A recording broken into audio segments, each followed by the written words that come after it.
දෙක සාමුවෙල් 22 වෙනි පරිච්ඡේදය අපි 21 වෙනි පදයේ සිට 23 වෙනි පදය අපි කියවන්නට යනවා ආරම්භයක් හැටියට. දෙක සාමුවෙල් 22 වෙනි පරිච්ඡේදය 21 වෙනි පදයේ සිට 23 වෙනි පදය. අපි දන්නවා මේ සාමුවෙල් පොත්වල විශේෂයෙන් ප්‍රධාන තුන් දෙනෙක් ගැන තමයි සඳහන් වෙන්නේ. අපි දකිනවා සාවුල් ගැන සඳහන් වෙනවා. සාමුවෙල් අනාගත වාක්තෘතුමා ගැන සඳහන් වෙනවා. දාවිද් ගැන සඳහන් වෙනවා. අවසානයේ කෙටි කොටසක් සාලමන් රජ ගැනත් කතා කරනවා. මේ චරිත තුන පිළිබඳව තමයි විශේෂයෙන් මේ සාමුවෙල් පොත්වල අවධානය යොමු කරන්නේ. අපි ආරම්භයක් හැටියට කියමු. අපි දෙක සාමුවෙල් 22 වෙනි පරිච්ඡේදයේ 21 වෙනි පදයේ සිට 23 වෙනි පදය අපි කියවමු මේ අවස්ථාවේදී. ස්වාමීන් වහන්සේ මාගේ ධර්මිෂ්ඨකම ලෙස මට විපාක දුන්සේක. මාගේ අත්වල පිරිසිදුකම ලෙස මට ප්‍රතිඵල දුන්සේක. මක් නිසාද මම ස්වාමින්ගේ මාර්ග රක්ෂා කළෙමි. මාගේ දෙවියන් වහන්සේ කෙරෙන් දුෂ්ට ලෙස අහක්ව නොගියෙමි. උන්වහන්සේගේ සියලු විනිශ්චය මා ඉදිරියේහි වූහ. ස්වාමින් වහන්සේගේ පනත් වලින් අහක්ව නොගියෙමි. හොඳයි. මේ කොටස කියන්නේ දාවිත් රජතුමා. මේ කොටස ලියන්නේ දාවිත්. මේක දාවිත්ගේ මිදීමේ ගීතය කියලා නම් කරලා තියෙනවා මේ 22 වෙනි පරිච්ඡේදයේ උඩ අපිට පේනවා. ඉන් පස්සේ අපිට පේනවා 24 වෙනි පරිච්ඡේදය වෙනකොට දෙක සාමුවෙල් පොත අවසන් වෙනවා. කවුද මේ දාවිත් කියන්නේ?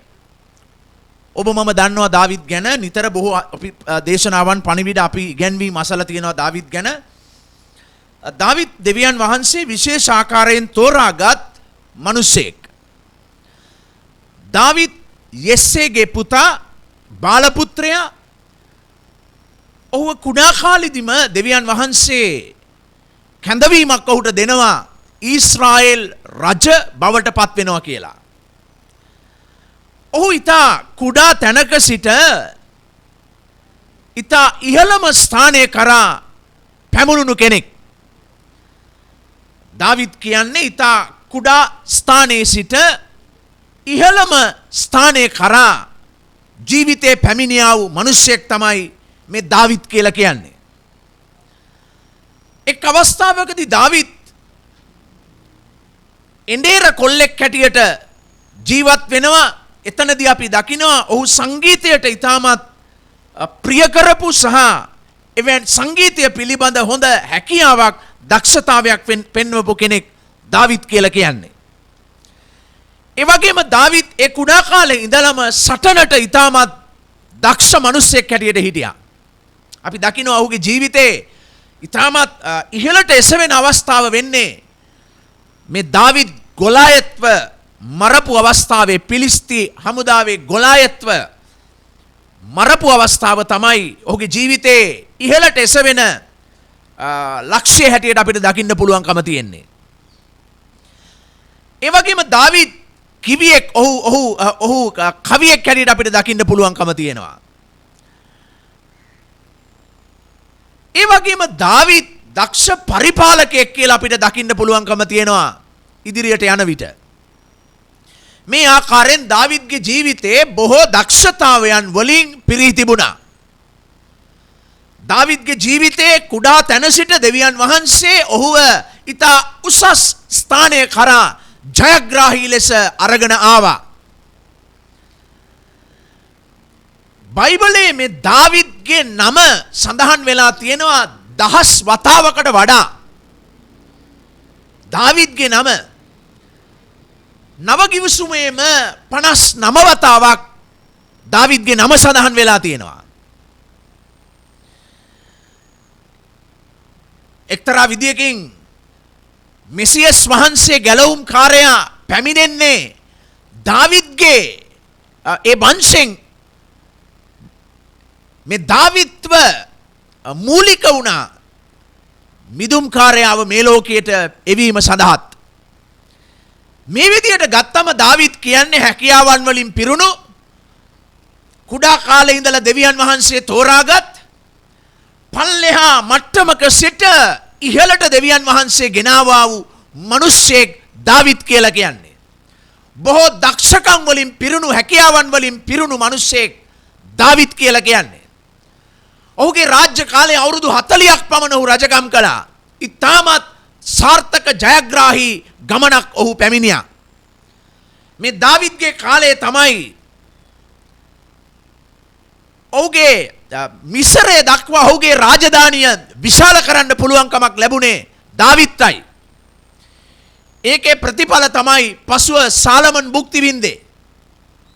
දේවමාලිගාව හදන්න දෙවියන් වහන්සේ තෝරාගත්ත මිනිසයා දාවිත්. නමුත් ඔහු හැදුවේ නැහැ. ඔහුගේ පුතා හැදුවේ. නමුත් ඒට අවශ්‍ය සියලුම දේ දෙවියන් වහන්සේ දාවිත් ලවා සූදානම් කළේ. ඉතින් අපට පේනවා මේ කතාව මේ විස්තර ටික අහනකොට දාවිත් කියන්නේ දෙවියන් වහන්සේ තෝරාගත් හැකියාවන් වලින් පිරුණු කුඩා ස්ථානයේ සිට උසස් ස්ථානය දක්වා දෙවියන් වහන්සේගේ ආශිර්වාදය තුල අරගෙන ආවා වූ මිනිසෙක් දාවිත් කියලා කියන්නේ. නව කිවිසුමේ පරණ කිවිසුමේ දෙකේම එතුමාගේ නම විශේෂයෙන් සඳහන් වෙනවා. එතුමා සුවිශේෂී චරිතයක් බවට පත් වුණා. අදත් අපි එතුමාගේ නම කතා කරනවා. මේ දෙක සාමුවෙල් පොත දාවිත්ගේ ජීවිතේ ඊටමත් වියවුල් සහගත දුෂ්කර වේදනාත්මක අමාරු කාල පරිච්ඡේදයක් තුල යන ගමනක සටහනක් තමයි අපිට වැඩිපුර මේ දෙක සාමුවෙල් පොතෙන් දකින්න පුළුවන්කම තියෙන්නේ.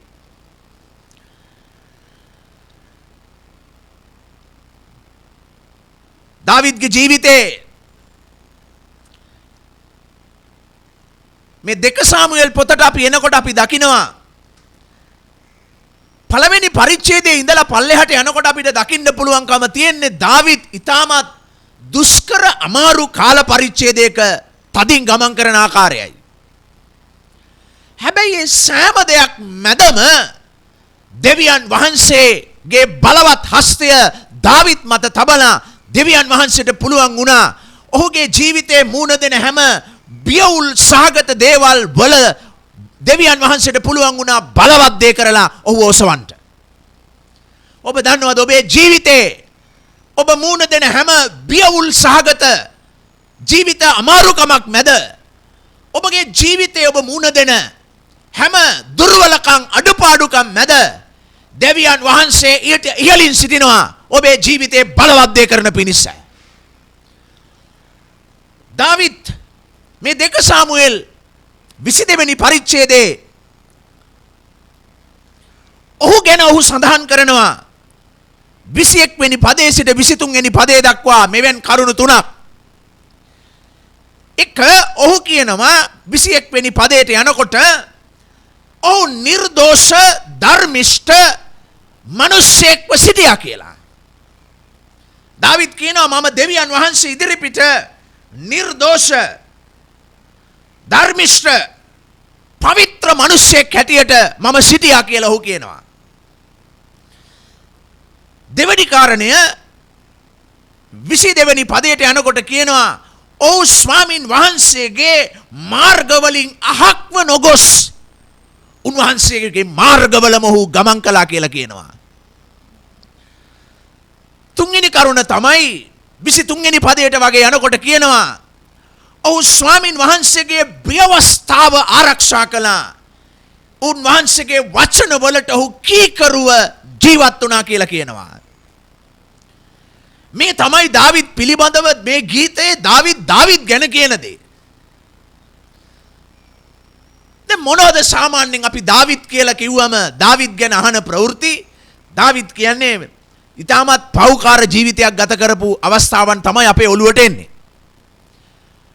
නමුත් දාවිත් ගැන කියනවා ඔහු දෙවියන් වහන්සේ ඉදිරිපිට ධර්මිෂ්ඨ පවිත්‍ර මිනිසෙක් හැටියට හිටියා. ස්වාමින් වහන්සේගේ මාර්ගය අතහැර නොගොස් උන්වහන්සේගේ මාර්ගය තුලම ගමන් කළා. ඔහු කියනවා ඔහු ස්වාමින් වහන්සේගේ වචනය ව්‍යවස්ථාවට කීකරුව ජීවත් වුණා කියලා. ප්‍රේමවන්ත සහෝදර සහෝදරී, හැම මිනිස්සෙකුගේම ජීවිතේ එක්තරා විදියකින් දෙවියන් වහන්සේ බලාපොරොත්තු වෙන යම් යම් දේවල් තිබෙනවා.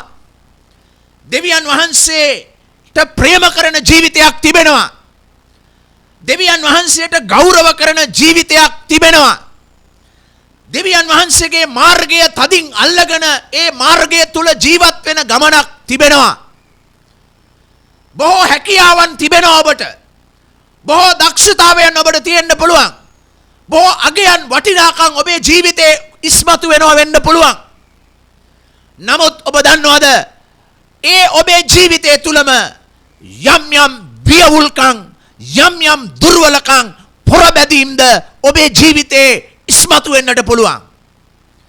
මිනිස්සෙක් ලෙස අපි ජීවත් වෙන මේ පොළවේ මේ දෙපැත්තම අපේ ජීවිතේ යම් යම් අවස්ථාවන් වලදී ඉස්මතු වෙමින් තියෙන්නට පුළුවන්. දාවිද් මේ ගීතේ ආරම්භයේදී ඔව් දෙවියන් වහන්සේ ගැන වර්ණනා කරලා උන්වහන්සේ මගේ පලිහ, උන්වහන්සේ මගේ බලකොටුව, උන්වහන්සේ මා සමග ඉන්න තැනන් වහන්සේ කියලා මේ ගීතය ආරම්භ කරනවා. ඔව් ඉන් පසුව කියන්නේ ඔහුගේ ජීවිතේ දෙවියන් වහන්සේගේ මාර්ගවල ගමන් කළ ආකාරය, උන්වහන්සේගේ වචනයට කීකරුව ජීවත් වුණු ආකාරය, ඔහුගේ ජීවිතේ උන්වහන්සේ ඉදිරියේ තිබුණු ධර්මිෂ්ඨ නිදොස් ජීවිතය ඔහුට තිබුණු. ඔබටත් එවැනි ජීවිතේ නිදොස් ජීවිතයක් ඔබට තියෙන්න පුළුවන්. ඔබට දෙවියන් වහන්සේවත් නොහැර උන්වහන්සේත් එක්ක මේ ජීවිතේ ස්ථීරව ගමන් කරන ගමනක් තියෙන්න පුළුවන්. ඒ වගේම ඔබට දෙවියන් වහන්සේගේ වචනයට කීකරුව ඒ වචනය එක්ක පොරබදමින් ගමන් කරන ජීවිතයක් තියෙන්න පුළුවන්. ඒ සමගම සමහර අවස්ථාවන් ඔබේ ජීවිතේ ඔබට පැමිණෙයි. ගොඩාක් දුර්වලකම් මැදින් ඔබ ගමන් කරනවා. සමහර දේවල් ඔබේ ජීවිතේ බියවුල් වෙලා තියෙනවා. සමහර දේවල් ඔබට පාලනය කරන්න බැරි විදියෙන් ඔබේ ජීවිතේ යම් යම් ප්‍රශ්න ගැටලු ඔබේ ජීවිතේ බෙලා ගන්න පටන් ගන්නවා. මේ උදෑසන මම ඔබට කියන්න කැමති දෙයක් තිබෙනවා. ඒ තමයි ඔබගේ ජීවිතේ හැම දුර්වල අපහසු අමාරු දුර්වල වාතාවරණයන් බියවුල් සහගත දේවල් මැද්දේ දෙවියන් වහන්සේ බලවත්ව ජීවමානව උසස්ව වැඩ සිටිනවා. දාවිද්ගේ ජීවිතයේ දෙවියන් වහන්සේ බලවත්ව උසස්ව ක්‍රියා කළා ඔහුගේ දුර්වලකම් වලට වඩා. අද ඔබගේ ජීවිතයේ දුර්වලකම් වලට වඩා ඔබේ ජීවිතයේ අඩපාඩුකම් වලට වඩා දෙවියන් වහන්සේට පුළුවන්කම තිබෙනවා ඔබේ ජීවිතයේ උසස්ව බලවත්ව ක්‍රියා කරමින් සිටින්න. දැන් මම ඔබට 2 සාමුවෙල් 22 වෙනි පරිච්ඡේදයේ 21 සිට 23 දක්වා දාවිද් පිළිබඳව කතා කරන දේ ඔබට පෙන්වුවා. ඔහු කියනවා මම නිදොස් කෙනෙක් දෙවියන් ඉදිරිපිට. මම උන්වහන්සේගේ මාර්ගවල ජීවත් වුණා. උන්වහන්සේව අතහැරියේ නැහැ. ඔහු කියනවා මම ව්‍යවස්ථාවට කීකරු වුණා. ඒක මම ආරක්ෂා කළා. නමුත් මේ 2 සාමුවෙල් පොතේ පළවෙනි පරිච්ඡේදයේ ඉඳලා අපි දැන් ක්‍රමක්‍රමයෙන් බලන්ට යනවා. දාවිද්ගේ ජීවිතේ බොහෝ වියවුල් සහගත දේවල් මැදින් ඔහුට ගමන් කරන්න සිදු වුණා. මම ඔබට පෙන්වන්නම් ඒ දේ ඉක්මනින්.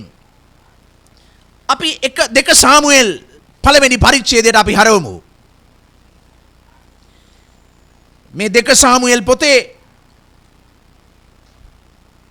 බොහෝ කොටසක් සඳහන් වෙන්නේ දාවිද්ගේ ජීවිතයේ තිබෙන දුෂ්කර කාලයන් පිළිබඳව සටහනක් හැටියටයි. 2 සාමුවෙල් පළවෙනි පරිච්ඡේදය ආරම්භ කරද්දිම අපිට පේනවා සාවුල් සහ ජොනතාන්ගේ මරණය සටහන් වෙලා තියෙනවා.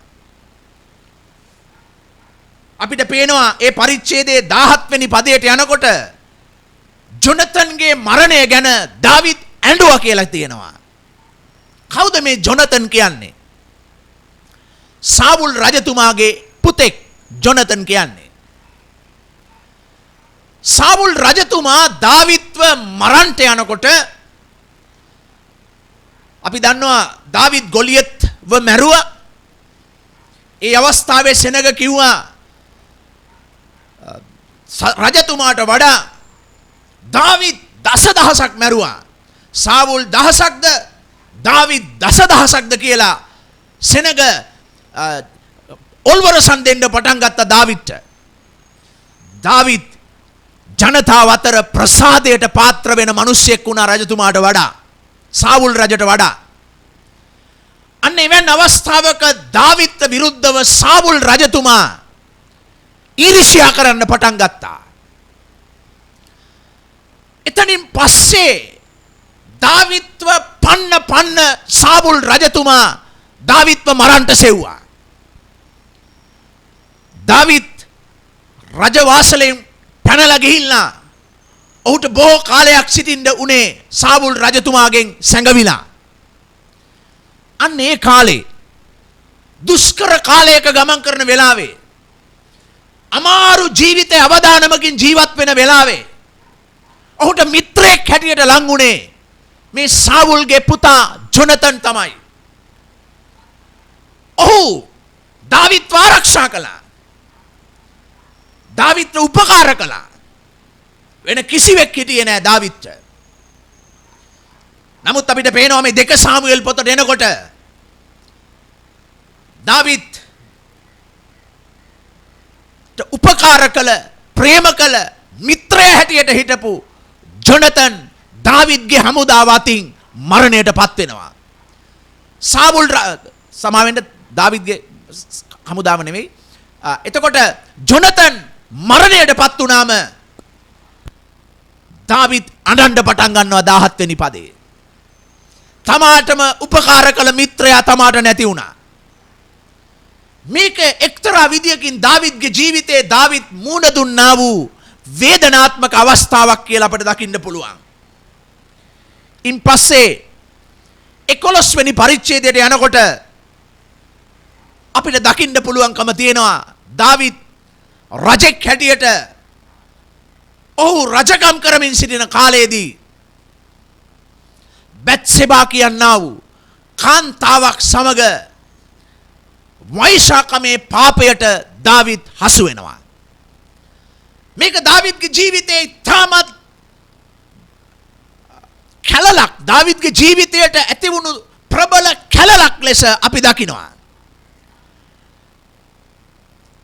මේ බැත්සෙබා කියන කෙනා නාමින් සිටියා. දාවිද් රජෙක් ඔහු අණ දුන්නා ඇයව ඔහු වෙතට ගෙන්වා ගන්න පිණිස. දාවිද් ඔහුව ඇයව දාවිද්ගේ භාර්යාව කොට තබා ගත්තා. ඇය විවාහ වෙලා හිටියේ. ඇගේ පුරුෂයා උරියා කියන කෙනාව මැරුවා දාවිද්. මේ තමයි 11 වෙනි පරිච්ඡේදයේ අපි දකින දාවිද් දුෂ්කර අවස්ථාවකින් ගමන් කරනවා පුද්ගලික ජීවිතයේ දුර්වලකම් එක්ක. ඒක දාවිද්ගේ ජීවිතයේ හරි අමිහිරි අවස්ථාවක් වුණා. 12 වෙනි පරිච්ඡේදයේ 16 වෙනි පදයට යනකොට අපිට පේනවා මේ බැත්සෙබා කියන කෙනාට දරුවෙක් ඉපදුනා. දාවිද්ට දරුවෙක් ලැබුණා. පුතෙක් ලැබුණේ. ඒ පුතාව දෙවියන් වහන්සේ මැරෙන්න සැලැස්සුවා. ඊටමත් අවුල් සහගත තත්වයක්.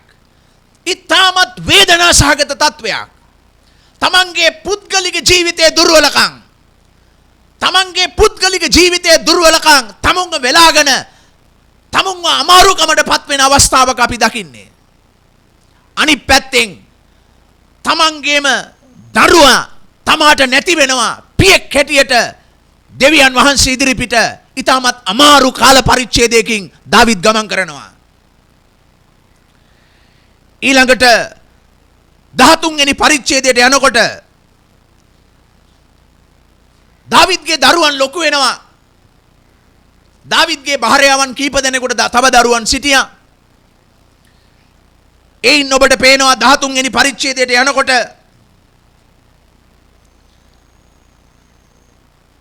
දාවිද්ගේ දුවක් හිටියා.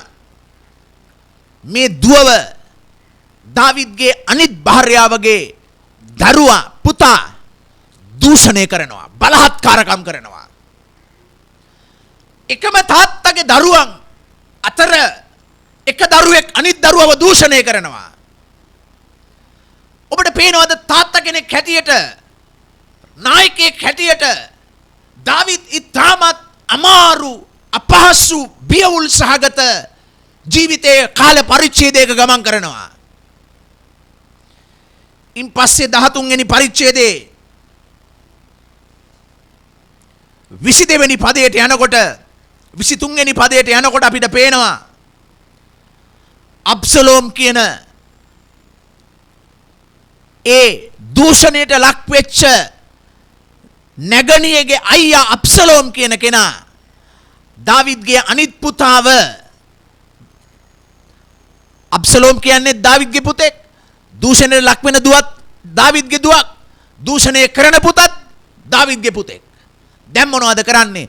දූෂණයට ලක් වෙච්ච දුවගේ අනිත් වැඩිමල් සහෝදරයා තමාව දූෂණය කරපු අනිත් සහෝදරයාව මේ අබ්සලෝම් කියන කෙනා මරනවා.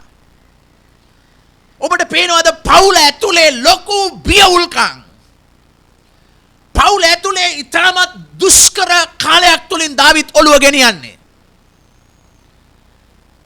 දැන් තවදුරටත් අපි බැලුවොත් අපිට පේනවා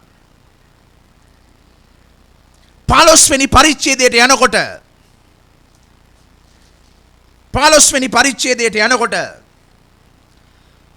මේ අබ්සලෝම් කියන පුතා දාවිත් තාත්තට විරුද්ධව කැරලි ගහන්න පටන් ගන්නවා.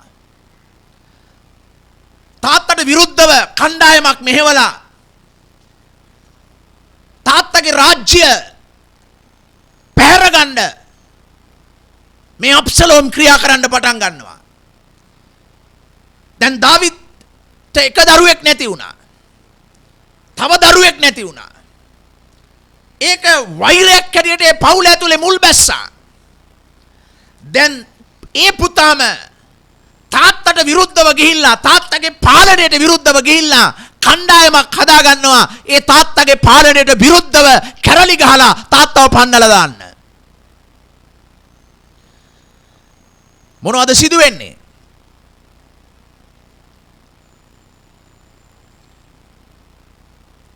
පාලොස්වෙනි පරිච්ඡේදයේ 13 වෙනි පදේ ගාවට ගියාම අපට පේනවා දාවිද්ට සිදු වෙනවා ජෙරුසලම අතහැරලා පලා යන්න. තමන්ගේ දරුවා කණ්ඩායමක් හදාගෙන තමාට විරුද්ධව කැරලි ගහවා. ඔබ බලන්න දාවිද් රාජ්‍ය නායකයෙක් හැටියට, පියෙක් හැටියට, නායකයෙක් හැටියට මොනතරම් ජීවිතේ බියවුල් සහගත අමාරු කාලයන් තුලින්ද ජීවිතේ ගමන් කළේ. දාවිද් පලා යනවා යෙරුසලමෙන්. යෙරුසලමේ තමයි ඔහුගේ රාජධානිය හැටියට තිබුණේ. ඒ ස්ථානයේ කරා ඔහු ආවේ ඉතාමත් අමාරුවෙන්.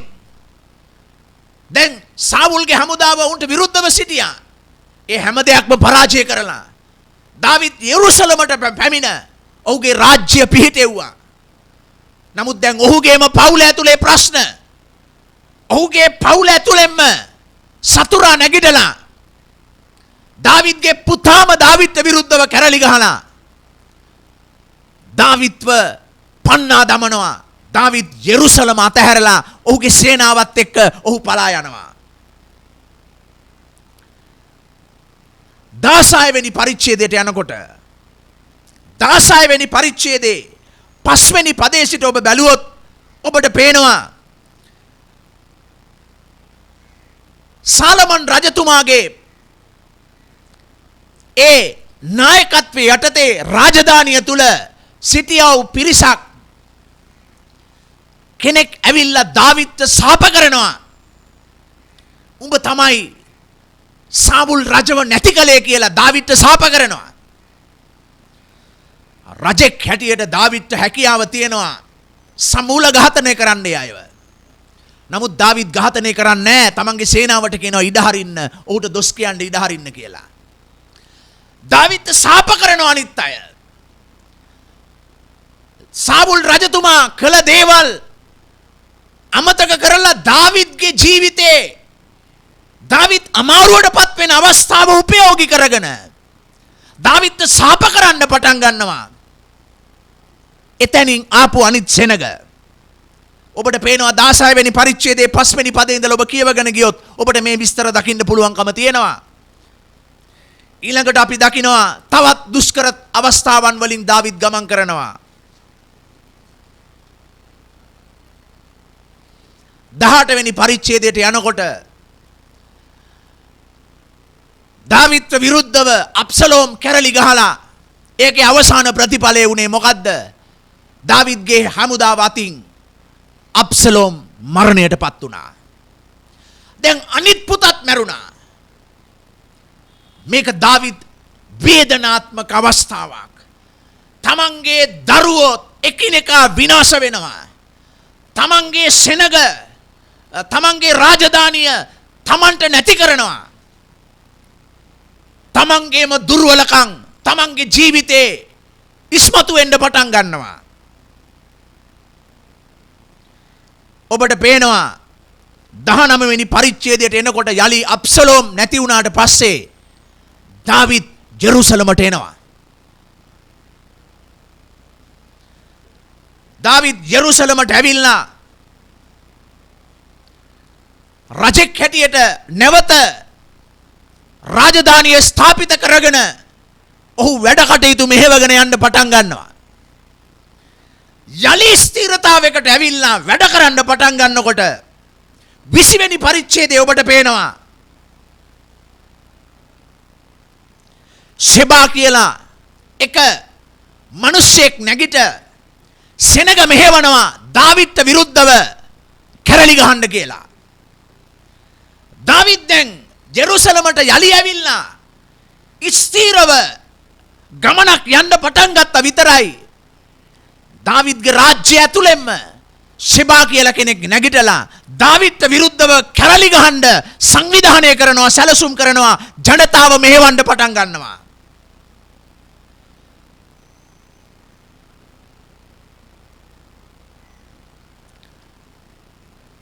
ඔබට පේනවාද දාවිත්ගේ ජීවිතේ එකිනෙකට සමහර දේවල් බැඳුණු, සමහර ඒවා වෙනස් වුණු හරි අමාරු බියවුල් සහගත දේවල් මැදින් දාවිත්ට ගමන් කරන්න සිදු වුණා. 21 වෙනි පරිච්ඡේදයේදී යලි සියලු සතුරන් නැති කරලා සාවුල්ගේ සියලු සතුරු උපායන් සහ ක්‍රියාවල් සියලු දේ දාවිත් පරාජය කරලා 21 වෙනි පරිච්ඡේදයේ යලි දාවිත් ස්ථිර පදනමකට පැමිණෙනවා. ඔබ දැක්ක නේද? 2 සාමුවෙල් පොත පුරාම තියෙන්නේ දාවිත් රජතුමාගේ ජීවිතේ මුණ දුන්නා වූ දුෂ්කර අමාරු කාල පරිච්ඡේදයක් ගැනයි සඳහන් වෙන්නේ. ප්‍රේමවන්ත සහෝදර සහෝදරී, මේ දේවල් මා පෙන්නුවේ ඔබට එක්තරා විදියකින් දාවිත් පිළිබඳව යම්කිසි අදහසක් ඇති කර ගැනීම සඳහායි. දැන් අන්න ඒ දාවිත් 21 වෙනි පරිච්ඡේදයේ ස්ථිර පදනමකට ආවට පස්සේ ඔහු 22 වෙනි පරිච්ඡේදයේදී දෙවියන් වහන්සේට ප්‍රශංසා ගීතයක් ගායනා කරනවා. මෙතෙක් ආපු ගමනේ උන්වහන්සේට මිදීම දුන්නා වූ තැනන් වහන්සේ බව ප්‍රකාශ කරමින්, ඔහුට ජය දුන්නු තැනන් වහන්සේ උන්වහන්සේ බව ප්‍රකාශ කරමින් ඔහු ගීතයක් සටහන් කරනවා. ඒ ගීතය තමයි අද දවසේ අපේ අවධානයව තිබෙන්නේ.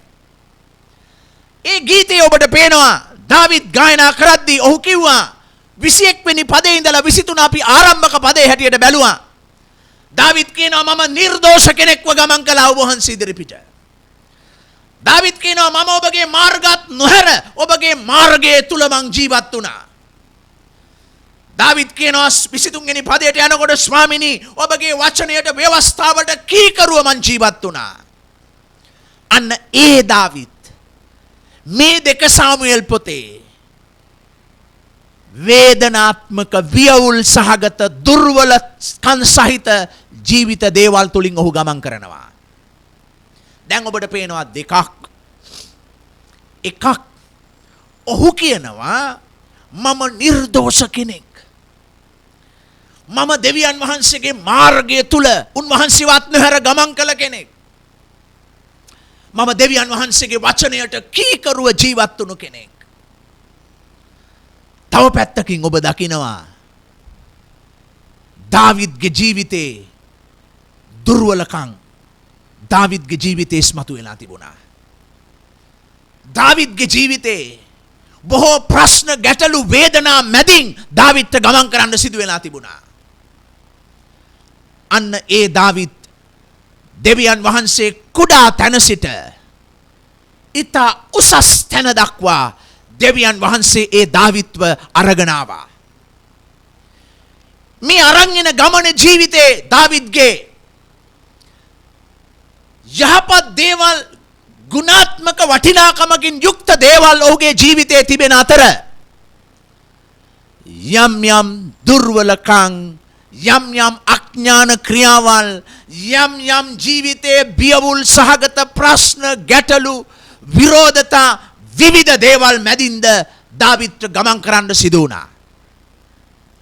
අද උදෑසන මා කියන්න කැමති දේ මේකයි. දන්නවද ඔබේ ජීවිතයේ දුර්වලකම් වලට වඩා දෙවියන් වහන්සේ උසස්.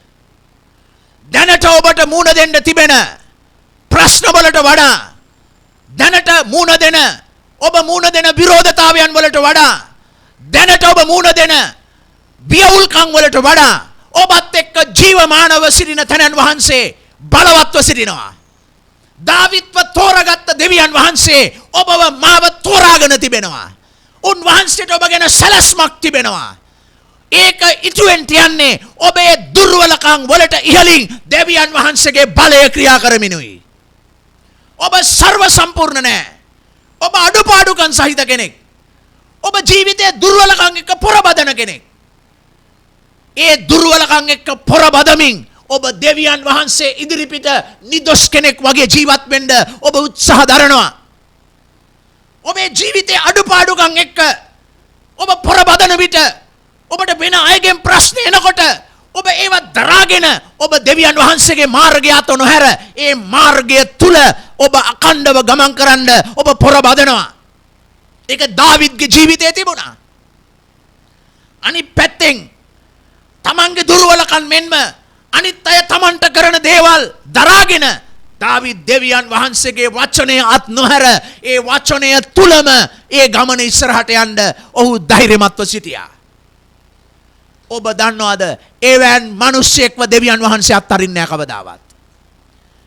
ඔබ හිතන්න පුළුවන් ඔබ දන්නවා දාවිද් කියලා කිව්ව ගමන් අපිට එන්නේ දාවිද් කළ පාපයන්. යම්කිසි සුදු කොලයක කළු තිතක් තිබ්බොත් හැමෝටම පේන්නේ කළු තිත තමයි. ඊට වටේ තියෙන ගොඩාක් සුදු කවදාවත් දකින්න කැමති නැහැ මිනිස්සු. මිනිස්සු හැමදාම පෙන්වන්නේ අර කළු තිත. ඔබ දන්නවද ඔබගේ කළු තිතට ඉහළින් දෙවියන් වහන්සේ බලවත්ව සිටිනවා. මිනිස්සු කැමති ඔබගේ කළු තිත පෙන්වන්න. මිනිස්සු කැමති ඔබගේ දුර්වලකම ආයුධයක් කරගෙන ඔබට පහර දෙන්න. මිනිස්සු කැමති ඔබේ දුර්වලකම පාවිච්චි කරලා ඔබට විරුද්ධව කැරලි ගසන්න. නමුත් ඔබ දන්නවද ඔබව කැඳෙව්ව දෙවියන් වහන්සේ ජීවමානයි. උන්වහන්සේ බලවත් තැනන් වහන්සේව සිටිනවා. දාවිද් මේ මිදීමේ ගීතය ලියන විට බලන්න 22 වෙනි පරිච්ඡේදයට අපි ගිහිල්ලා බැලුවොත් අපිට පේනවා ඒ 22 වෙනි පරිච්ඡේදයේ 29 වෙනි පදයේ සිට අපි පල්ලෙහාට කියවත් මම අපට වෙලා නැහැ. දැන් අපිට පරිච්ඡේදයේ තව ඔබගේ නිවසේදී ඔබ කරුණා කරලා ගීතාවලිය මේ දෙක සාමුවෙල් මේ 18 වෙනි පරිච්ඡේදය ඒ වගේම ගීතාවලිය 18 වෙනි පරිච්ඡේදය. ඒක ගීතාවලිය තියෙන්නේ මේ පරිච්ඡේදයේම බව විද්වතුන් කියනවා. ගීතාවලිය 18 වෙනි පරිච්ඡේදයත් මේකමයි කියලා කියනවා. ඉතින් මේ දාවිද් ලියන ගීතය ඔබට පුළුවන් පසුව කියවන්න සම්පූර්ණයෙන් මුල ඉඳලා අග දක්වා. නමුත් මම මේකේ එක් තැන් වලට විතරයි ගමන් කරන්න යන්නේ අපිට තියෙන කාලය සීමිත නිසා. දැන් අපි බලන්න යනවා 29 වෙනි පදයේ සිට 36 වෙනි පදයේ දක්වා අපි බලන්ට යනවා මොනවද දාවිද් කියන්නේ දෙවියන් වහන්සේට. මක්නිසාද ස්වාමින් වහන්ස ඔබ මාගේ පහනය ස්වාමින් වහන්සේ මාගේ අන්ධකාරය ආලෝක කරන සේක. හොඳයි. බලන්න 29 වෙනි පදයේ දාවිද් කියනවා ස්වාමින් වහන්සේ මගේ අඳුර ආලෝකය බවට වෙනස් කළා. දන්නවද ඔබගේ ජීවිතේ යම් යම් දක්ෂතා තියෙන්න පුළුවන්, යම් කුසලතාවයන් ඔබට තියෙන්න පුළුවන්, යම් දීමනාවල් ඇති මිනිසෙක් ලෙස ඔබ ගමන් කරන්න පුළුවන්. නමුත් එවැනි දක්ෂ උතුම් ජීවිතයක් දෙවියන් වහන්සේ ඔබට දීලා තියෙද්දී ඔබේ ජීවිතේ යම් යම් අඳුර ක්‍රියා කරන්න පුළුවන්. ඔබේ ජීවිතේ යම් අඳුරු ස්ථාන තියෙන්න පුළුවන්. ඔබේම ජීවිතේ ඇති වුණු දුර්වලකම් නිසා, ඔබේ මාංශයට ඉඩ දීම නිසා, ඔබේ හැඟීම් වලට ඉඩ දීපු නිසා යම් අඳුරු ස්ථාන ඔබගේ ජීවිතේ ඔබ වෙලා ගන්නට ඇති. ඒ අඳුර නිසා යම් අය ඔබට විරුද්ධව නැගිටින්න පුළුවන්. ඒ අඳුර නිසා යම් අය ඔබව නින්දාවට පත් කරන්න පුළුවන්. ඒ අඳුර යම් අය තමන්ට වාසියක් කෙනෙකුට පාවිච්චි කරන්න පුළුවන්. නමුත් ඔබ දන්නවද ඒ අඳුර දෙවියන් වහන්සේ දීප්තියකට හරවන දෙවියන් වහන්සේව සිටිනවා. අපිට අපේ ජීවිතේ වැරදෙනකොට අපිට උගන්වන්නට ඉන්නවා වගේම මඟ පෙන්වන්නට සිටිනවා වගේම අපිට වරදිනකොට ඒක පාවිච්චි කරලා අපිව පහතට හෙලන්නටත් අය මේ පොළවේ සිටිනවා. අපේ දුර්වලකම පාවිච්චි කරලා අපිව විවේචනය කරන්නට, අපිව නුසුදුස්සන් බවට ප්‍රසිද්ධ කරන්නට මිනිස්සුන්ට පුළුවන්කම තිබෙනවා. නමුත් ඔබ දන්නවද ඔබගේ අඳුරට ඉහළින් ඔබව කැඳ වූ දෙවියන් වහන්සේ ජීවමානව සිටින්ට යනවා. අපේ ජීවිතවල යම් දුර්වලකම් ඉස්මතු වෙන අවස්ථාවන් වලදී මිනිස්සුන්ට අවස්ථාව තියෙනවා අපේ දුර්වලකම් ප්‍රසිද්ධ කරලා, අපේ දුර්වලකම් ආයුධයක් හැටියට පාවිච්චි කරලා අපිව කඩා බිඳ දමන්නට. නමුත් ඔබ දැනගන්න ඕන දේ ඔබව කැඳෙව්ව දෙවියන් වහන්සේගේ දීප්තිය ඊට වඩා විශාලව තිබෙන්න යනවා. ඔබේ ගෙදර මොන විදිහේ ප්‍රශ්න තිබුණත්, ඔබේ පවුලේ මොන විදිහේ ප්‍රශ්න හටගනිමින් තිබුණත්, ඔබේ පුද්ගලික ජීවිතයේ ඇතුලේ මොන විදිහේ දුර්වලකම් එක්ක ඔබ පොරබදමින් සිටියත් ඔබ දන්නවද ඒ අඳුරට වඩා දෙවියන් වහන්සේගේ දීප්තිය විශාලව තියෙනවා. අද මේ උදෑසනදී යමෙක් උන්වහන්සේගේ ආලෝකයට තමුන්ගේ හදවත් විවෘත කරනවා නම් සුද්ධාත්මයන් වහන්සේට පුළුවන් ඔබේ අන්ධකාරය දීප්තියකට හරවන්නට. දෙවියන් වහන්සේ ජීවමාන දෙවියන් වහන්සේ. උන්වහන්සේ මිනිස්සු බලන ආකාරයට නොවේ බැලුවේ. උන්වහන්සේ දාවිද්ගේ සිත දෙසයි උන්වහන්සේ බැලුවේ.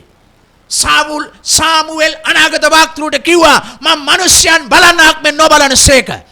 මිනිස්යා පිටත පෙනුම බලන්නේය, දෙවියන් වහන්සේ මිනිස්යන්ගේ අභ්‍යන්තරය දකින්නේය කියලා කිව්වා. ඔබ දන්නවද ඔබගේ අභ්‍යන්තරය දෙවියන් වහන්සේ දකිනවා.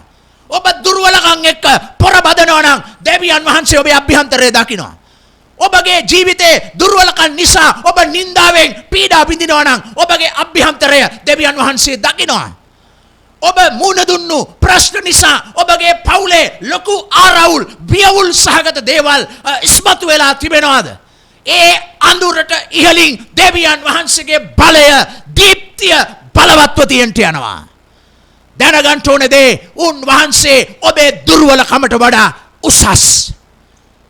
ඔබට තියෙන්න ඕනේ ස්වාමින් වහන්සේව උන්වහන්සේ ඉදිරිපිට නිදොස් මිනිසෙක් වෙන්න.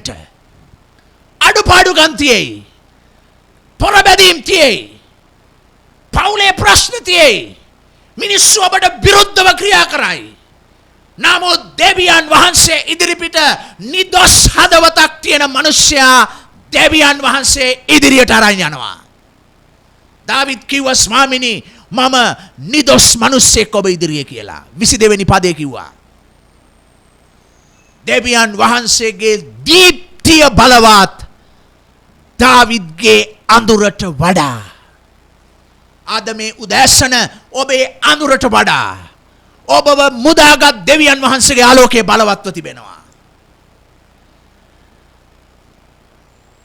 මොනවද ඒකේ 30 වෙනි පදේ මොනවද දාවිද් කියන්නේ?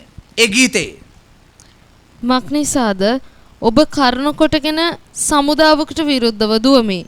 මාගේ දෙවියන් වහන්සේ කරුණ කොටගෙන පවුරක් උඩින් පනි. දාවිද් කියනවා ස්වාමිනී ඔබ වහන්සේ කරුණ කොටගෙන මගේ බලය නිසා නෙවෙයි මගේ දක්ෂකම හින්දා නෙවෙයි මං ගොලියෙක් මැරුව නිසා මට අනිත් අයට වඩා ගොඩක් හැකියාවන් තිබුණු මිනිස්සෙක් හැටියට හැමෝම මාව දන්නවා දැකලා තියෙන නිසා නෙවෙයි. දාවිද් කියනවා ස්වාමිනී ඔබ වහන්සේ කරන කොටගෙන ඔබ වහන්සේ තුලින් මට පුළුවන්කම තියෙනවා හමුදාවකට උනත් විරුද්ධ වෙන්න. ඔබ දැන සිටින්න ඕන දේ තමයි ඔබව තෝරාගත්ත දෙවියන් වහන්සේ කරන කොටගෙන ඔබට සියලු සතුරාගේ බලය පරාජය කරන්න පුළුවන්කම තියෙනවා. ඔබට විරුද්ධව ඔසවන කිසි අවියක් සඵල වෙන්න යන්නේ නැහැ. මක්නිසාද දෙවියන් වහන්සේ ඔබවමයි කැඳවා තිබෙන්නේ. ඔබ දුර්වලකම් තියෙන කෙනෙක්, ඔබ අඩුපාඩුකම් තියෙන කෙනෙක්, ඔබගේ ජීවිතේ ගොඩක් බියවුල්කම් වලට ඔබ මුහුණ දෙමින් සිටිනවා. ඒ අඳුර මැද දෙවියන් වහන්සේගේ දීප්තිය සහ බලය බලවත්ව තිබෙන්න යනවා. දාවිද් කියනවා මක්නිසාද මම ඔබ කරන කොටගෙන හමුදාවකට විරුද්ධව වුණත් මම දුවමි. ඊට පස්සේ කියනවා මොකද්ද? මාගේ දෙවියන් වහන්සේ කරන කොටගෙන පවුරු උඩින් පනිමි. දාවිද්ට පුළුවන්කමක් තිබෙනවා සියලු දේවල් උඩින් ගමන් කරන්නට. මොනවද අද ඔබගේ ජීවිතේ එසවි තිබෙන පවුරු දෙවියන් වහන්සේ බලාපොරොත්තු වෙන දරුවෙක් හැටියට ඉදිරියට යන්න බැරි? මොනවද ඔබේ ජීවිතේ ඔබේ පවුලේ අනිත් අය ඔබට විරුද්ධව ඔසවලා තියෙන පවුරු? ඒ හැම පවුරක් උඩින් ඔබ ගමන් කරන්නට යනවා. මම ආපු මේ ක්‍රිස්තියානි ජීවිත ගමනේ ඔබ දන්නවා මම මේ ගමේ මිනිස්සෙක්. මම මේ ගමේ රස්ති අදු ගහපු කොල්ලෙක්. මම මේ ගමේ පිස්සු නටපු එකෙක්. මේ අසල්වැසි මිනිස්සු මාව දන්නවා මම මොන වගේ පිස්සෙක් වගේ ජීවත් වුණු කෙනෙක්ද කියලා. ඔබ දන්නවද දෙවියන් වහන්සේ මාව කැඳෙව්වා. දෙවියන් වහන්සේගේ හස්තය උන්වහන්සේ මා පිට තැබුවා. මේ ආපු ගමනේ මම බොහෝ දුෂ්කර දේවල් වලට මුහුණ දුන්නා. මේ ආපු ගමනේ මගේ දුර්වලකම් එක්ක මම පොර බැදුවා. මගේ ජීවිතයේ බොහෝ දේවල් සමහර අය පාවිච්චි කරලා මට විරුද්ධව ක්‍රියා කළා. දන්නවද මා දැන සිටියා මා දැනුත් දන්නවා මතුත් දන්නවා දෙවියන් වහන්සේගේ දීප්තිය බලවත් කියන එක. උන්වහන්සේ කරන කොටගෙන හැම පවුරක් උඩින් ගමන් කරන්නට දෙවියන් වහන්සේගේ අනුග්‍රහය තිබෙන බව. දෙවියන් වහන්සේත් එක්ක ගමන් කරන ඔබට තිබෙන්න ඕන දෙවියන් වහන්සේ කරේ ඇදහිල්ලක් බලාපොරොත්තුවක් ඔබේ දුර්වලකමට වඩා ඔබේ පොරබැදීමට වඩා ඔබ ගමන් කරන බියවුල්කමට වඩා උන්වහන්සේ දීප්තිමත්ව බලවත්ව සිටින තැනන් වහන්සේ බව ඔබ අදහන්ට අවශ්‍යයි. අන්න එවන් අයව දෙවියන් වහන්සේ ඉදිරියට ගෙන යනවා. කාටත් ඒක වළක්වන්න පුළුවන් කමක් නැහැ. මොනවද අපි දකින්නේ? 31 වෙනි පදයට යනකොට දාවිද් කියනවා දෙවියන් වහන්සේගේ මාර්ගය වනාහි සම්පූර්ණය. දෙවියන් වහන්සේගේ මාර්ගය සම්පූර්ණයි. ස්වාමින් වහන්සේගේ වචනය නිර්මලය. උන්වහන්සේගේ වචනය නිර්මලයි. උන්වහන්සේ තමන් කෙරෙහි විශ්වාස කරන සියල්ලන්ට පලිහක් වනසේක. උන්වහන්සේගේ මාර්ග උන්වහන්සේගේ වචන විශ්වාස කරගෙන ගමන් කරන මිනිසයාට උන්වහන්සේ පලිහක් රැකවරණයක් සලසන තැනන් වහන්සේ. දාවිද්ගේ ගීතය තුල ඔබට පේනවද? දාවිද් මෙච්චර දේවල් වලට මුහුණ දීලා මෙච්චර දේවල් දරාගෙන මෙච්චර විරෝධතා මැද මෙච්චර අභියෝග මැද මෙච්චර දුර්වලකම් මැද දාවිත්ව දෙවියන් වහන්සේ ඔසවන්ට හේතුව ඔහු දෙවියන් වහන්සේ දෙස බැලූ කෙනෙක්. ඔහු දෙවියන් වහන්සේව විශ්වාස කරලා ජීවිතේ අඩිය තියපු කෙනෙක්. 32 වෙනි පදයට යනකොට මොනවද අපි දකින්නේ? මක්නිසාද ස්වාමින් වහන්සේ මිස දෙවියන් වහන්සේ වෙන කවුද? අපේ දෙවියන් වහන්සේ මිස පර්වතයක් වෙන කවුද? දාවිද් කියනවා ස්වාමින් වහන්සේ මිස වෙන දෙවි කෙනෙක් අපට නැහැ. උන්වහන්සේ මගේ පර්වතයයි කියලා දාවිද් කියනවා. දාවිද්ගේ ජීවිතේ මොන දුර්වලකම් මොන තමන්ගේ පුද්ගලික ජීවිතේ වේවා තමන්ගේ පවුල ඇතුලේ ප්‍රශ්න තමන්ගේ රාජ්‍ය ඇතුලේ කුමන්ත්‍රණ ඒ හැමදේම දාවිද්ගේ ජීවිතයට මුණ දෙන්න සිදු වුණත් දාවිද් දැන සිටියා ස්වාමින් වහන්සේ මගේ පෞරව සිටිනවා. මගේ පර්වතයේව සිටිනවා. මොකද්ද පර්වතය? දෙවියන් වහන්සේ ස්ථිරසාරව ශක්තිමත්ව නොසෙල්වි උන්වහන්සේ ඔහු සමග සිටිනවා කියලා ඔහු දැන සිටියා. ඔබ දන්නවද? අපේ ජීවිතේ අපි මුණ දෙන දේවල් වෙනස් වෙනවා. අපේ සිතුවිලි කල්පනාවල් වෙනස් වෙනවා. මිනිස්සු වෙනස් වෙනවා. අපිත් එක්ක ඉන්න අය වෙනස් වෙනවා. නමුත් ඔබ දන්නවද දෙවියන් වහන්සේ ස්ථිරයි නොවෙනස් වෙන පර්වතයේව සිටිනවා. දාවිද් සවිවි සිටියේ ඒ පර්වතයත් එක්කයි. ඔබව සොලවන්ට බෑ. ඔබ ඒ පර්වතයට සවිවි සිටින කෙනෙක් නම්. ඔබව සොලවන්ට බොහෝ අය උත්සාහ කරයි. ඔබව බාධාවට පත් කරන්නට බොහෝ අය උත්සාහ කරයි. ඔබගේ දුර්වලකම් වලට විරුද්ධව දෙවියන් වහන්සේගේ හස්තය ක්‍රියා කරන විට ඔබ ස්ථිරසාර මිනිසෙක් ලෙස ඔබ නැගී සිටින්නට යනවා. දාවිද් ඔහු ගැන කියන්නේ මම නිදොස් ඔබ ඉදිරියේ. මම ඔබගේ මාර්ගය තුල ගමන් කළා. මම ඔබ වහන්සේගේ වචනය ආරක්ෂා කළා. එහෙම කියන දාවිද් ගොඩාක් අඳුරක් මැදින් ජීවිතේ ගමන් කළා. වියවුල් සහගත දේවල් මැදින් ගමන් කළා. නමුත් දෙවියන් වහන්සේගේ දීප්තිය සහ බලය ස්ථිරයි. උන්වහන්සේගේ වැඩ සිටීම ස්ථිරයි පර්වතයක් මෙන්. ඊළඟ පදේ මොනවද කියන්නේ? 33. දෙවියන් වහන්සේ මාගේ බලකොටුවය. දැන් ඔහු කියනවා දෙවියන් වහන්සේ මගේ බලකොටුවක්ව සිටිනවා. රාජ්‍ය නායකයාගේ බලකොටු තිබුණා. තමාව ආරක්ෂා කරන්න බලෑණී තිබුණා. දාවිද්ට ආරක්ෂාව සපයන වෙනම යෝධයන් මෙන් ශක්ති සම්පන්න බල සම්පන්නයෝ හිටියා. දන්නවද?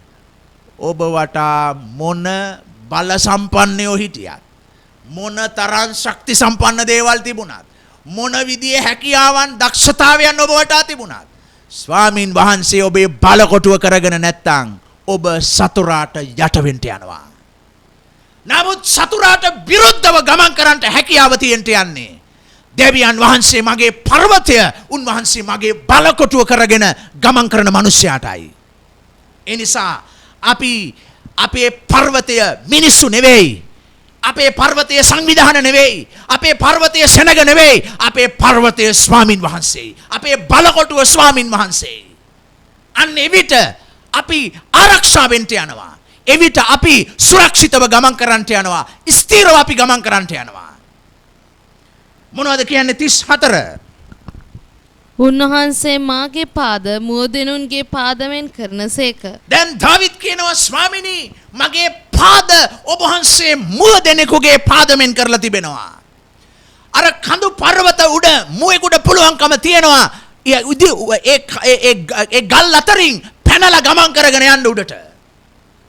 කාන්තාරයක් මැදින් මුවෙකුට පුළුවන්කම තිබෙනවා වේගෙන් ගමන් කරන්නට. දාවිද් කියනවා ස්වාමිනී ඔබ වහන්සේ මාව මුව දෙනෙකුගේ පාදමෙන් ඔබ වහන්සේ මාව තියුණු කරලා තිබෙනවා. ඒ ඕනම දෙයක් උඩින් පැනලා ඉදිරියට ගමන් කරන්නට. ඔබේ ජීවිතේ අඳුරමින් තිබෙන දේවල් දෙවියන් වහන්සේට පුළුවන්කම තිබෙනවා. ඒවා උඩින් දීප්තිය සහ දෙවියන් වහන්සේගේ බලය ප්‍රකාශ කරමින් දෙවියන් වහන්සේට පුළුවන්කම තිබෙනවා ඔබව ඒවා උඩින් ඉහළට ඔසවා දෙවියන් වහන්සේම මහිමයට පත් කරන මිනිසෙක් බවට පත් කරන්න උන්වහන්සේට පුළුවන්කම තියෙනවා. ඔබ සූදානම් වෙන්න ඕන. දෙවියන් වහන්සේට ඉඩ දෙන්න. උන්වහන්සේට ඉඩ දෙන හැම මිනිසෙක්ම උන්වහන්සේට පුළුවන් ඔසවන්න. ඔබ කොච්චර දක්ෂද? ඔබ කොච්චර දුර්වලකම් තියෙන කෙනෙක්ද? ඔබගේ පවුලේ වාතාවරණය, ඔබ මුණ දෙන ප්‍රශ්න මොන වගේද? දෙවියන් වහන්සේට පුළුවන් ඒ හැම එකක්ම දීප්තියක් ලෙස ඔසවා තබන්න. මොනවද ඊළඟට 34න් පසුව 35 කියන්නේ? උන්වහන්සේ යුද්ධයට මාගේ අත් පුහුණු කරන සේක. එහෙයින් මාගේ බාහු පිත්තල දුන්නක් නමන්නේය. දැන් දාවිත් කියනවා මොකද්ද? ඔබ වහන්සේ මාව බලවත් කරලා තියෙනවා. මාව පිත්තල කොහොමද කියන්නේ ඒක? යලිත් කියවන්න. උන්වහන්සේ යුද්ධයට මාගේ අත් පුහුණු කරන සේක. එහෙයින් මාගේ බාහු පිත්තල දුන්නක් නමන්නේය. මගේ බාහු එච්චරට ශක්තිමත්, දෙවියන් වහන්සේ මාව එච්චරට ශක්තිමත් කරලා තියෙනවා ඕන සතුරෙකුට විරුද්ධව ගමන් කරන්න. දාවිත්ව දෙවියන් වහන්සේ ගෙන යන ගමන ඔබට පේනවාද? ඊළඟට මොනවද කියන්නේ අවසානයේ 36? ඔබගේ ගැලවීම නැමැති පලිහ ඔබ මට දුන්සේක. ඔබගේ ගැලවීම නැමැති පලිහ ඔබ වහන්සේ මට දුන්නා. ඔබගේ මෘදුකම මා උසස් කළසේක. ඔබගේ මෘදු හස්තය ඔබ වහන්සේ මාව උසස් කර තැබුවා. දාවිත්ව දෙවියන් වහන්සේ උසස් කළා. දාවිත් ජීවිතයේ කුඩා තැනින් ආපු මිනිසෙක්. දෙවියන් වහන්සේට පුළුවන්කම ලැබුණා දාවිත්ව වඩා උසස් ස්ථානය කරා ගෙනෙන්න. දාවිත්ගේ ජීවිතයේ දුර්වලකම් තිබුණා. දාවිත්ගේ ජීවිතයේ බොහෝ ප්‍රශ්න වලට මුහුණ දුන්නා. දාවිත් ජීවිතයේ බොහෝ අමාරුකම් මැදින් ගමන් කළා. දාවිත්ට විරුද්ධව බොහෝ සතුරන් නැගිට්ටා. දාවිත්ගේ පවුලෙන්ම සතුරන් සිටියා. දාවිත්ට බොහෝ අය පීඩාවන් අපහාසයන් නින්දාවන් කළා. ඔහුගේ ජීවිත කාලයේ 1-2 සාමුවෙල් පොතේ දකින ඒ අඳුරු කාලය තුල දෙවියන් වහන්සේගේ දීප්තිය සහ බලය බලවත්ව ක්‍රියා කරන්න පටන් ගත්තා. ඔබත් දාවිත් මෙන් ස්වාමින් වහන්සේ කෙරෙහි නිදොස් හදවතක් තියාගෙන ඔබ ගමන් කරනවා නම් අඩුපාඩුකම් ඔබ මුණ දෙයි. දුර්වලකම් මැදින් ඔබ පොරබදමින් යයි. නමුත් ඔබට අවශ්‍යයි නිදොස් හදවතක් දෙවියන් වහන්සේ කෙරෙහි. ස්වාමිනී මට අවශ්‍යයි ඔබ වහන්සේව. ස්වාමිනී මට ඔබ වහන්සේගේ උපකාරය අවශ්‍යයි. මට මගේ අඳුරට ඉහළින් ඔබගේ දීප්තිය අවශ්‍යයි කියන නිර්දෝෂ මිනිසෙක් හැටියට දෙවියන් වහන්සේගේ මුහුණ සෙවන කෙනෙක් වෙන්න ඔබ අවශ්‍යයි. අනිත් පැත්තෙන් ඔබගේ දුර්වලකම් සහ ඔබ මුහුණ දෙන බියවුල්කම් මැද ඔබ උන්වහන්සේව අත් නොහැර ඔබ උන්වහන්සේගේ මාර්ගය තුලම ඔබ අඩිය තියෙන කෙනෙක් වෙන්න අවශ්‍යයි. එවිට ඔබ දන්නවද දෙවියන් වහන්සේගේ බලය ඔබගේ ජීවිතේ ක්‍රියා කරන්න පටන් ගන්නවා. දාවිත් කියනවා ස්වාමිනී මම ඔබගේ වචනය ආරක්ෂා කළා. මම ඔබගේ ව්‍යවස්ථාව අතහැරියේ නෑ. මෙච්චර දේවල් දාවිත් එනකොට දාවිත් තමන්ගේ හදවත දෙවියන් වහන්සේ කෙරෙහි නිදොස්ව තියාගත්තා.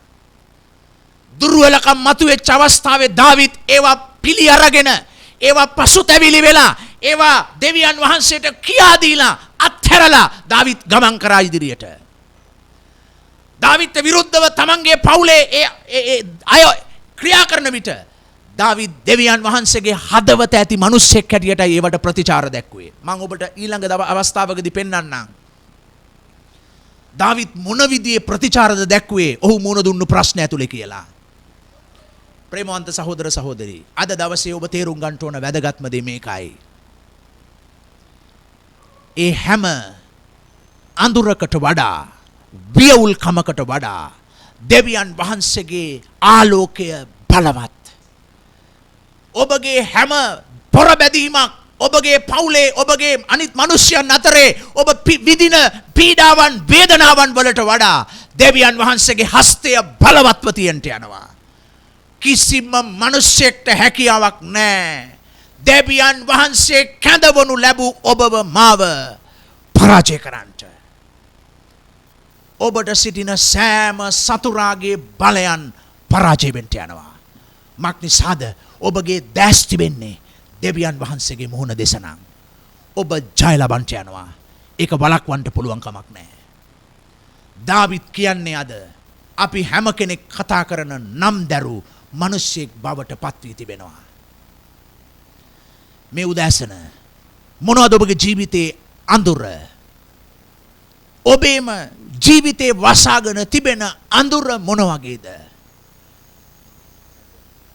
ඔබ දහස්වර පොරබදනවා ඒ අඳුරත් එක්ක. දහස් වර ඔබ කලකිරෙනවා. ඇයි මම මේ තැනටපත් වෙන්නේ කියලා. ඔබ දන්නවද ඒ අඳුරට වඩා ඔබගේ දෙවියන් වහන්සේගේ ආලෝකය බලවත් බව ඔබ විශ්වාස කරන්න පටන් ගන්න. ඔබ අද මේ උදෑසන ඔබ කියන්න කැමති නම් ස්වාමිනී මගේ අඳුරට වඩා ඔබගේ දීප්තිය මා තුළ ප්‍රකාශ වෙන්න සලස්වන්න කියලා. දෙවියන් වහන්සේ ඔබව දීප්තිමත් මිනිසෙක් ලෙස ඔසවන්ට යනවා.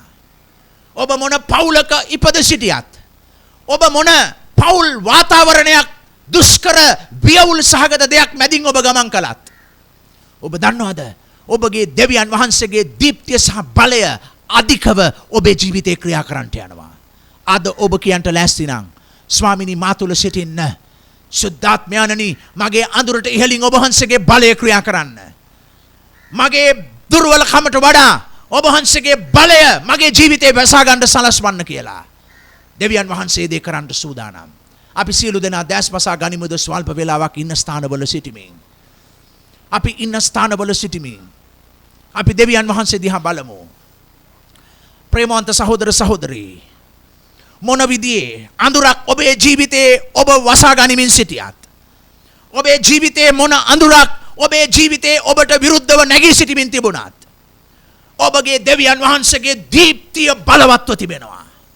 උන්වහන්සේගේ ආලෝකයට ඔබ ඉඩ දෙන විට ඔබගේ අඳුර පරාජය වෙන්න යනවා. ඔබගේ අඳුර පහ වෙන්න යනවා. ඔබ මොන විදිහේ පවුලක ඔබ ඉපද සිටියත් ඔබ මොන කුඩා ස්ථානයකින් පැමිණියත් ඔබගේ දෙවියන් වහන්සේට පුළුවන් ඔබව ඔසවන්ට උන්වහන්සේගේ මහිමය ගෞරවය සඳහා. ඔබේ ජීවිතේ බොහෝ දක්ෂතාවයන් තිබෙනවා. ඔබේ ජීවිතේ බොහෝ හැකියාවන් වලින් ඔබ සමන්විතව සිටිනවා. නමුත් ඔබ දන්නවා ඔබ දෙසට ඔබ හැරි බලන විට යම් අඳුර ඔබේ ජීවිතේ වැසී තිබෙනවා. යම් බියවුල්කම් ඔබේ අභ්‍යන්තර ජීවිතේ වෙලාගෙන තිබෙනවා.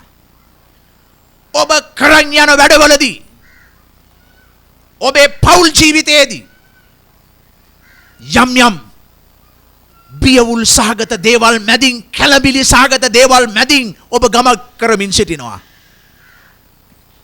ඔබ අද මේ උදෑසන විශ්වාස කරන්නට ඒ අඳුරට වඩා ඒ බියවුල් කමට වඩා මගේ කැඳ මාව කැඳ වූ දෙවියන් වහන්සේගේ දීප්තිය බලය විශාලව තිබෙනවා. දැන් ඔබ ඒ දීප්තිය වෙතට හැරෙන විට ඒ ආලෝකය වෙතට ඔබ හැරෙන විට ඔබගේ ජීවිතේ සම්පූර්ණයෙන් දෙවියන් වහන්සේ බලවත් ලෙස ඔසවන්ට යනවා.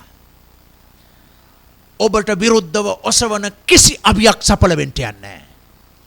ඔබට විරුද්ධව මිනිසයා නගන කිසි චෝදනාවක් පළදරන්ට යන්නේ නැහැ. මක් නිසාද ඔබ දෙවියන් වහන්සේ ඉදිරිපිට නිදොස් අයෙක්ව සිටිනවා නම් ඔබ දෙවියන් වහන්සේගේ මාර්ගات නොහැර ඒ මතම යැපෙමින් ජීවත් වෙනවා නම් දෙවියන් වහන්සේගේ වචනය ඔබ ස්ථිරව අල්ලාගෙන ඒ මත ගමන් කරන්න ඔබ වෙරදරනවා නම් ඔබගේ දීප්තිය මහා දීප්තියක් ලෙස බබලෙන්ට යනවා දෙවියන් වහන්සේත් එක්ක.